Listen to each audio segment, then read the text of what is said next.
Rasional kəsirlər bölməsinə aid 65-ci suala baxaq. Sual belədir. A parametrinin müəyyən qiymətləri üçün verilmiş ifadə ixtisar olunan rasional kəsirdir. İxtisardan sonra x bərabər 3 olduqda ifadənin ala biləcəyi qiymətlərin cəmini tapın. Sürətdə gördüyümüz çoxhəddini bir px çoxhəddisi adlandıraq. Əgər bu kəsir ixtisar olunandırsa, onda belə çıxır ki, px çoxhəddisi ya x çıxaq 1-ə ya da x çıxaq 2-yə qalıqsız bölünür. Əgər px çoxhəddisi x çıxaq 1-ə qalıqsız bölünürsə, x bərabər 1 çoxhəddinin köküdür və p1 bərabər 0 şərti ödənir. Bunu nəzərə alsaq, alırıq a üstəgəl 3a üstəgəl 4 çıxılsın 6a bərabərdir 0-a. Buradan 2a bərabərdir 4-ə və a-nın qiyməti olacaqdır 2. A-nın yerinə 2 qoyub px çoxhəddisini müəyyən edək. 2x kvadrat üstəgəl 6a üstəgəl demək 6x. X-in a-nın yerinə 2 qoyuruq. Onda olur 6x. 6x üstəgəl 4x çıxılsın 6 vurulsun ki, yəni 12. Sadələşdirirəm. 2x kvadrat üstəgəl 10x çıxılsın 12. 2-ni ortaq vuruq çıxardıram. X kvadrat üstəgəl 5x çıxaq 6. 2 vuraq.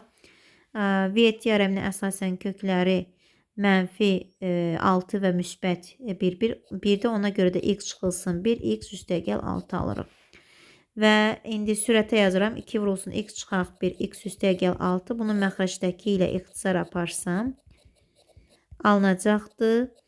2 vuraq, x üstəgəl 6 bölünsün, x çıxaq 2. Burada x-in yerinə 3 qoymalıyıq. 2 vurulsun 3 üstəgəl 6 bölünsün, 3 çıxılsın 2 və alırıq 18.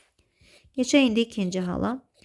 İkinci halda demək x bərabər 2 artıq çoxhəddinin köküdür. Ona görə p2 bərabər 0 olmalıdır. X-in yerinə 2 qoysaq 4a üstəgəl 6a üstəgəl 8 çıxılsın 6a bərabər 0. 6a'lar gedir. Buradan a-nın qiyməti olur mənfi 2.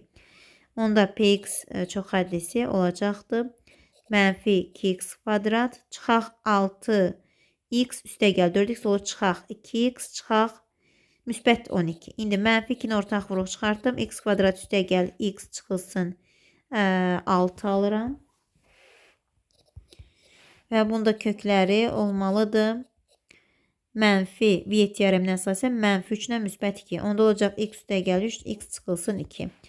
Və məxrəcində olduğu kimi köçürdürük. X çıxaq 2, x çıxaq 1. Burada x çıxaq 2-lər gedir. Mənfi 2 vurulsun x üstəgəl 3 bölünsün. X çıxaq 1 də nəzərə alırıq. Mənfi 2 vurulsun. 3 üstəgəl 3 bölünsün. 3 çıxılsın 1. Alınır. Mənfi 2 vuraq 6 bölünsün 2. Cavab da olur mənfi 6. Demək, 2 qiymət tapmışdıq. Birincidə 18, ikincidə mənfi 6. İndi həmin qiymətləri cəmləmək lazımdır. Mənfi 6 üstəgəl 18 cavab olacaqdır 12.